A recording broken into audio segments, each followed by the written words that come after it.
doing another video lesson on interviewing.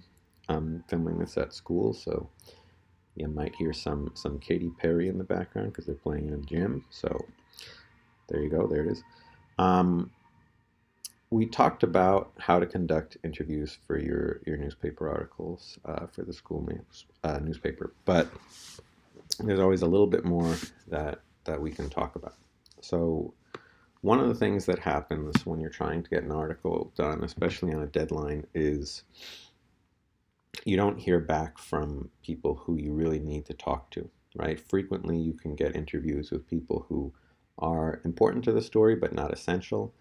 But the essential people you might not hear from in time. And what do? Do we just write the article and not include them? Um, sometimes you have to write like that they didn't respond to requests for comment, that you might quote something if it's like in a school article you're trying to get in contact with someone from the school administration and they sent out an email that relates to your topic. You might quote the email. We'll talk about that more in a different lesson. But if you're not going to include a quotation from them, you have to at least show that you have tried to get a quotation from them. So to do that, you need to request comment. Okay, so we're going to talk about that quick, and I'll show you a process for doing it. A simple rule of thumb for who needs to be, given the chance to comment is if you name them in the article. So if you're going to name, the principal, for example, you have to give the principal a chance to comment. It's just good journalistic ethics. Now, if you sent an email saying, "Can I set up an interview?" and they didn't respond, that's not exactly giving them a chance to comment. That's just trying to schedule a meeting. So what you should do is send, an official comment request, which you can do as you're closer to publication. So let's say you start on a Monday gathering information for an article, and by the next Tuesday, you've got a lot of what you need. You're ready to draft the article. You have drafted the article.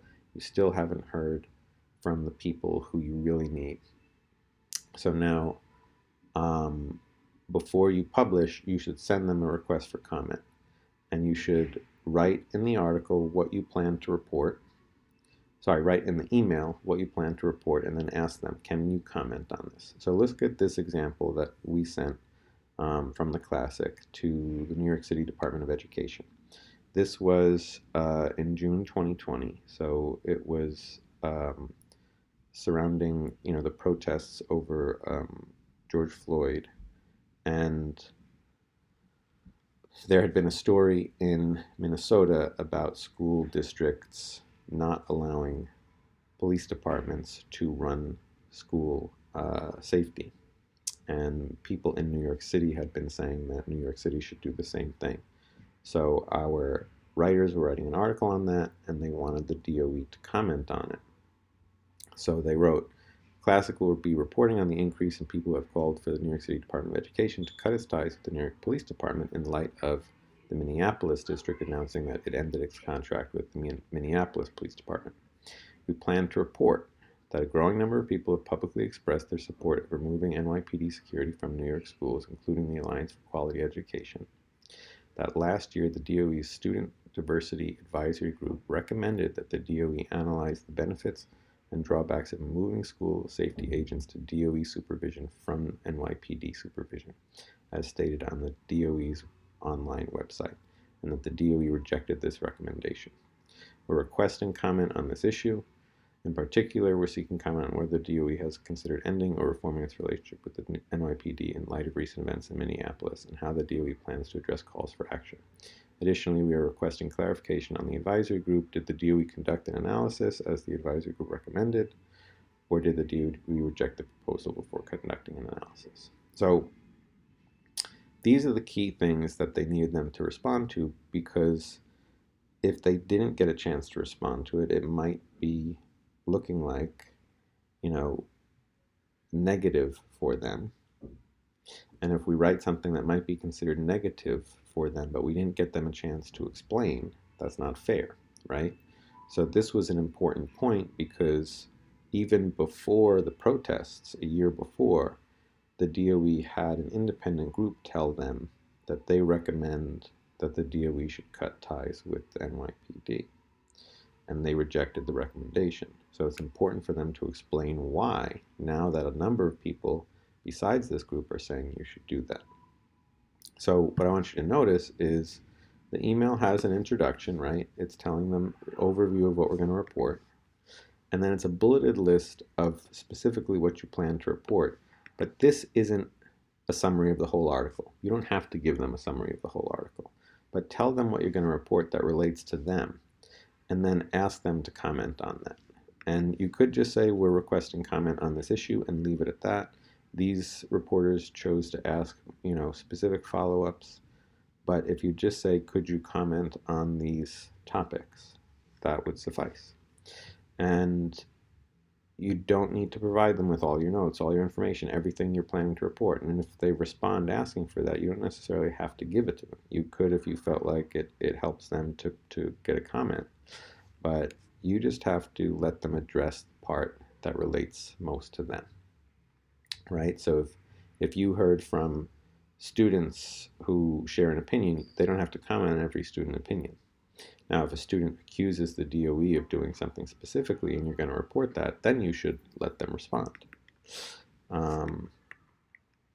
The other thing I want you to notice is, well, it's not actually here in the screenshot. So the other thing I want to show you is that the comment thing at the end, so what you would write below this is, we plan to publish by Thursday night at 7 p.m.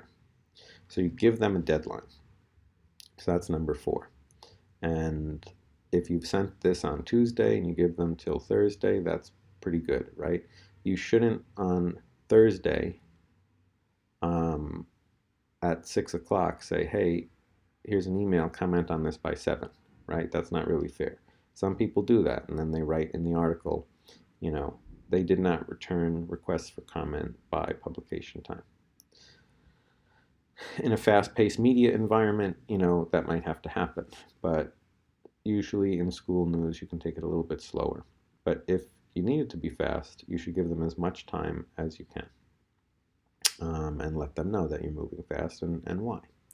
So always do this, don't just sit there and say like, oh, so-and-so didn't respond to my email, they didn't set up an interview with me, I can't interview them. You tried to find them in school, they said they don't have time. Fine, that might happen. But if you sent the request for comment with enough time, then you should be able to publish your article. Indicate that they didn't return a request for comment if they don't. Or if they do give a comment, then share it. Sometimes this gets them to respond because they know it's coming out.